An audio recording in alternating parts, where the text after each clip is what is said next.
یحییٰ بن اسحاق ایک ماہر طبیب تھا جو خود سے دوائیں بنایا کرتا تھا۔ ایک دن وہ اپنی دکان پر بیٹھا ہوا تھا کہ اس کے سامنے سے ایک جنازے کا گزر ہوا۔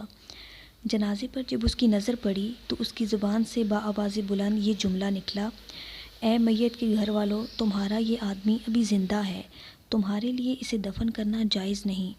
جنازے کے ساتھ چلنے والے لوگوں نے ایک دوسرے سے کہا: اس طبیب کی بات کوئی نقصان دہ تو ہے نہیں، چلو اس کو اپنا مردہ دکھلاتے ہیں اور اس کا امتحان بھی لے لیں گے۔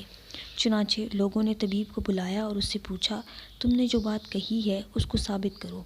طبیب نے ان سے مردے کو گھر واپس لے چلنے کو کہا۔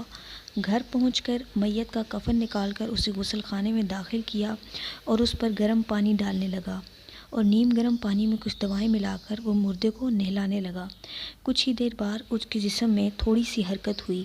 طبیب خوشی سے چیخ اٹھا: مردے کی زندگی کی بشارت قبول کرو، اور طبیب اس شخص کا علاج جاری رکھا۔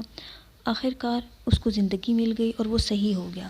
جب طبیب سے پوچھا گیا کہ آخر کس بنیاد پر تم نے جنازہ دیکھ کر سمجھ لیا کہ وہ مردہ نہیں بلکہ زندہ انسان ہے، تو اس نے بتایا کہ میں نے دیکھا کہ اس کے پاؤں کھڑے ہیں، حالانکہ مردے کے پاؤں سیدھے ہوتے ہیں، اس لیے میں نے اندازہ کر لیا کہ یہ مردہ نہیں، اور میرا یہ خیال درست نکلا۔